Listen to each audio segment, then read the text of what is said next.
Hello ladies and gentlemen, welcome to my YouTube channel. Today we are going to revise a Zimsec typical practical question on electrolysis. This is examined under chemistry section. First, I'm going to define what is electrolysis.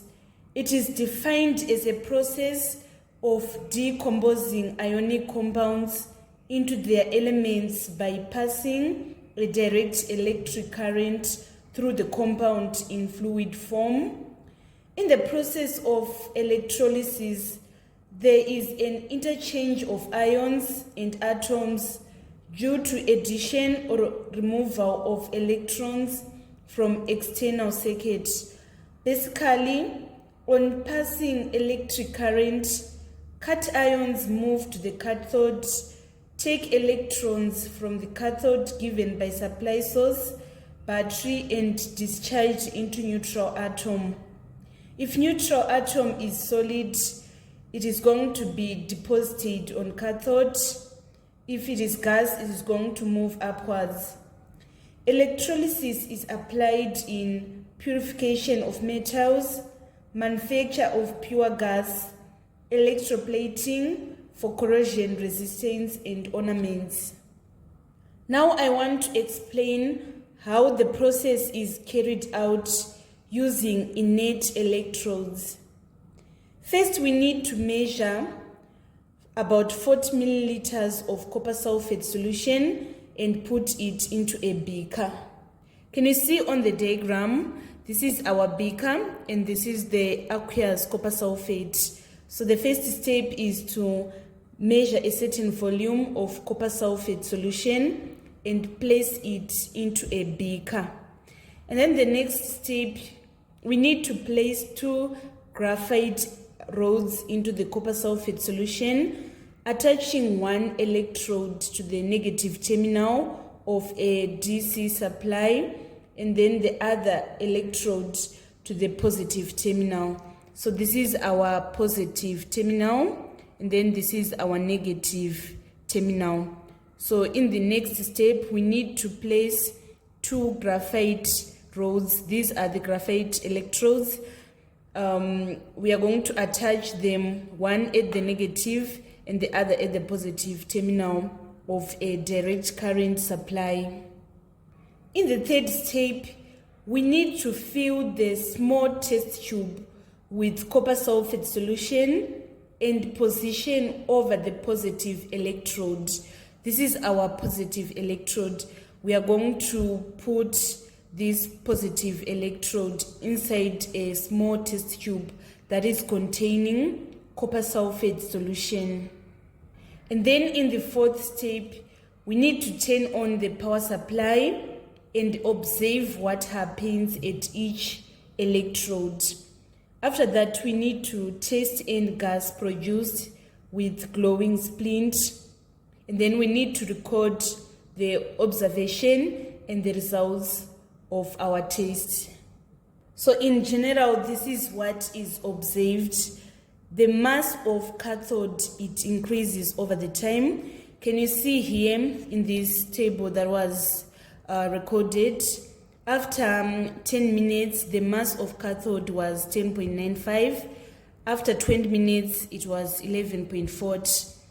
After 30, 11.86. After 40, 12.30.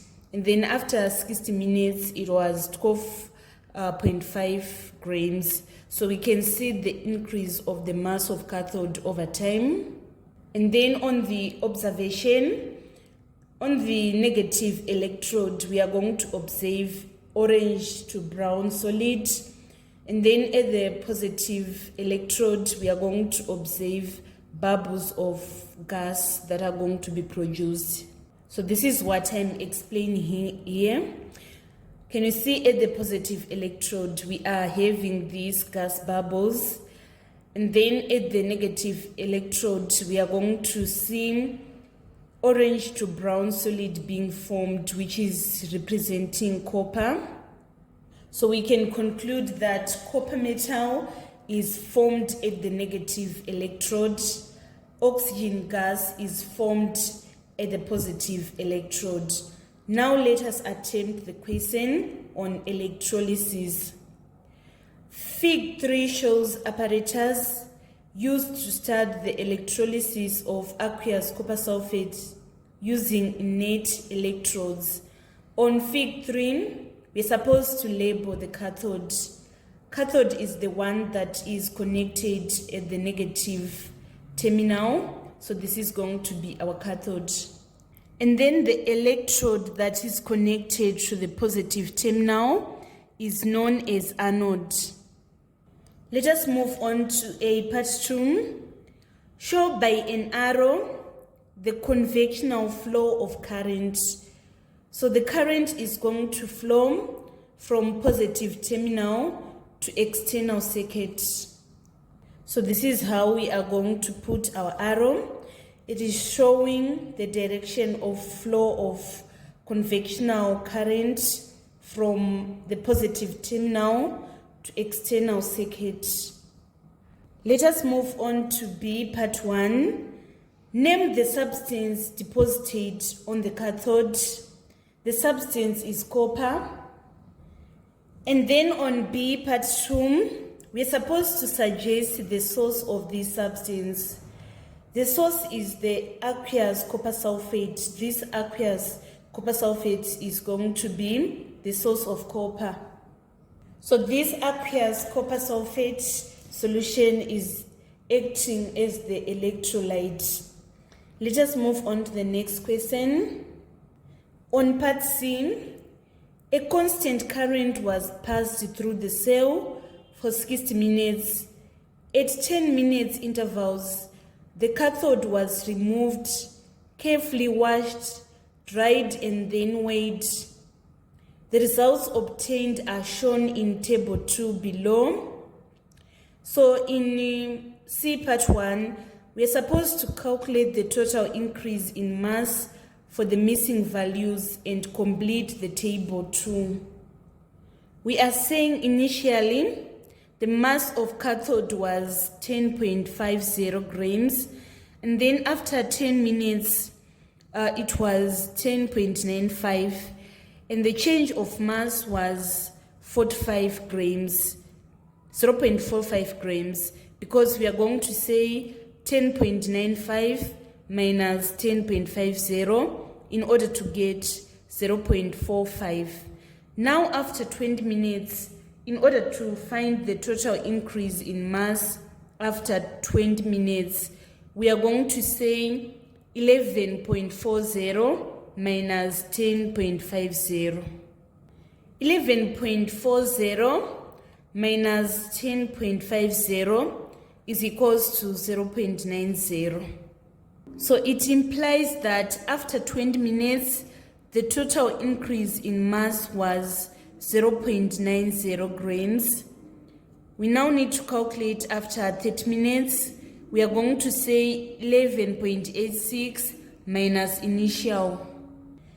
11.86 minus 10.50 is equals to 1.36. So it implies that after 30 minutes, the total increase in mass was 1.36 grams. Let us move on to part 2. After 60 minutes, the current was switched off. Blue litmus paper was placed in the electrolyte and is changed red. Suggest an explanation for this observation. It means that the discharge of copper caused the electrolyte to become acidic. So that is the reason why the blue litmus paper changed from blue to red, because the solution was now acidic. Finally, on part 3, we are supposed to suggest what changes must be made to the experiment in order to obtain pure copper from an impure sample of copper. So first we need our anode to be impure copper. Impure copper is also known as blister copper.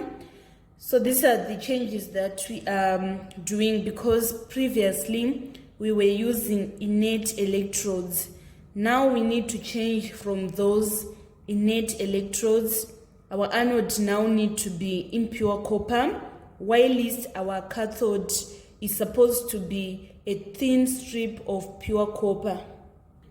Previously, we have been using copper sulfate solution as the electrolyte. The adjustment that needs to be done now is we need to add sulfuric acid. Sulfuric acid acts as electrolyte along with copper sulfate to increase the rate of electrolysis. Let me repeat again what we need to change in order to obtain pure copper from an impure sample of copper. First, the anode should be impure copper, which is also known as blister copper, and the cathode should be a thin strip of pure copper.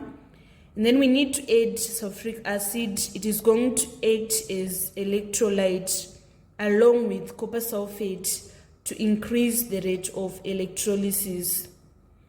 This marks the end of our tutorial today on Zimsec typical question on electrolysis.